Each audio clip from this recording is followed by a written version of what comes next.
ഇത് എൻ്റെ മമ്മിയാണ്. മമ്മിക്ക് ഒരു മാസത്തോളമായിട്ട് നടുവിന് വേദനയായിരുന്നു. അപ്പം അങ്ങനെ സ്പൈൻ സർജനെ കണ്ടപ്പോൾ പിന്നെ MRI എടുത്തു. അപ്പോൾ MRI എടുത്തപ്പോൾ മൾട്ടിപ്പിൾ മൈലോമ എന്ന് കാണിച്ചു. പിന്നെ അപ്പം പെറ്റ് സ്കാൻ എടുക്കാൻ വേണ്ടി പറഞ്ഞിരുന്നു. എന്നിട്ട് കണ്ണൂർ കോഴിക്കോട് ബേബി മെമ്മോറിയൽ ഹോസ്പിറ്റലിൽ പോയിട്ട് പെറ്റ് സ്കാൻ എടുക്കാൻ വേണ്ടി പോകുന്നതിന് ഒരാഴ്ച മുന്നേ അച്ഛനെ വന്ന് കണ്ടു. അപ്പം അച്ഛൻ പറഞ്ഞു പെറ്റ് സ്കാൻ എടുക്കാൻ പോകുന്നതിന് മുന്നേ അമ്മയാണ് ഇവിടെ വന്നത്. ഞാൻ വന്നില്ലായിരുന്നു, ഞാൻ മോനെ കൊണ്ട് ഹോസ്പിറ്റലായിരുന്നു. അപ്പം എന്ത് സ്കാനാണ് പറഞ്ഞതെന്നുള്ളത് അമ്മയ്ക്ക് അറിയില്ലായിരുന്നു. അപ്പം അച്ഛൻ്റെ അടുത്ത് വന്നപ്പോഴാണ് അച്ഛൻ പറഞ്ഞത് ഇത് പെറ്റ് സ്കാനാണെന്ന്.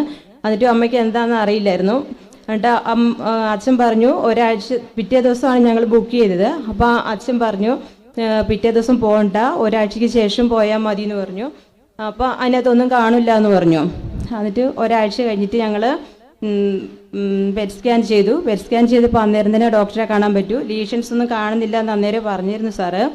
പിന്നെ 2 ദിവസം കഴിഞ്ഞപ്പോഴത്തേക്ക് റിപ്പോർട്ട് വന്നു. അപ്പോൾ മൾട്ടിപ്പിൾ മൈലോമയുടെ ഒരു ലക്ഷണങ്ങളോ ഒന്നുമില്ല, സാധാരണ നോർമലായിട്ടല്ല.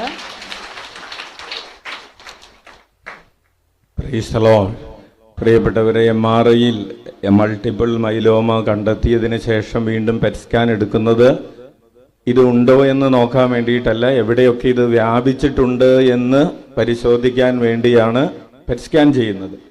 പക്ഷേ വ്യാപിച്ച സ്ഥലങ്ങളെ പരിശോധിക്കാൻ വേണ്ടി പെറ്റ് സ്കാൻ ചെയ്യുമ്പോൾ ആദ്യം ഉണ്ട് എന്ന് പറഞ്ഞ സ്ഥലത്ത് പോലും ആ രോഗമില്ലാത്ത വിധത്തിൽ കർത്താവ് സുഖപ്പെടുത്തി. കൈയടിച്ച് കർത്താവ് തൻ്റെ വചനമയച്ച് സുഖപ്പെടുത്തി. അച്ഛൻ ഈ സഹോദരിയോട് ഒരു പ്രാർത്ഥന പറഞ്ഞ, പ്രാർത്ഥനയുടെ കാര്യം പറഞ്ഞു.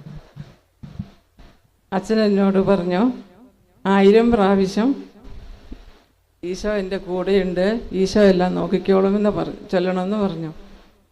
അതിന് പകരം ഞാൻ 6000 ഒക്കെ കഴിഞ്ഞു പോയി. എല്ലാ ദിവസവും അങ്ങനെ ചെല്ലുമായിരുന്നു. അച്ഛൻ 1000 എന്ന് പറഞ്ഞപ്പോൾ ചേച്ചി കേട്ടത് 6000 എന്നാണ്. ഹല്ലേലൂയ. കൂടെ ഉണ്ടായിരുന്നത് ഒരു കൊച്ചുമോനാണ് കൂടെ ഉണ്ടായിരുന്നത്. കൊച്ചുമോൻ പറഞ്ഞു 6000 എല്ലാം വെച്ച് 1000 ആണെന്ന് പറയാം, പോട്ടെ എന്ന് പറഞ്ഞു. അപ്പോൾ അങ്ങനെ പറഞ്ഞ് പ്രാർത്ഥിച്ചു. പ്രിയപ്പെട്ടവരെ, വിശ്വാസത്തോടുകൂടെ പ്രാർത്ഥിച്ചു. വിശ്വാസത്തോടുകൂടെയുള്ള പ്രാർത്ഥന രോഗിയെ സുഖപ്പെടുത്തി. അല്ലെങ്കിൽ ഇപ്പോൾ കീമോ ഒക്കെ ചെയ്ത് അവിടെ ആശുപത്രിയിൽ കിടക്കേണ്ട ആള് ഇപ്പോൾ ഇവിടെ പള്ളിയിൽ അൾത്താരയിൽ വന്ന് നിൽക്കാൻ കർത്താവ് ഇടവരുത്തി. Praise the Lord. അപ്പോൾ ഇതൊരു വിശ്വാസത്തിന്റെ കൂടെ സാക്ഷ്യമാണ്. പിറ്റേ ദിവസം ഏതാണ് ആശുപത്രി? കോഴിക്കോട് ബേബി മെമ്മോറിയൽ ആശുപത്രിയിൽ പിറ്റേ ദിവസം ബുക്ക് ചെയ്തിരുന്നതാണ്. വലിയ ആശുപത്രിയൊക്കെ ആണല്ലോ, പെറ്റ് സ്കാൻ എടുക്കാനൊക്കെ ആയിട്ട് സ്ലോട്ടൊക്കെ ബുക്ക് ചെയ്തിട്ടാണ് ഇവർ വരുന്നത്. പിറ്റേ ദിവസം ഉള്ളത്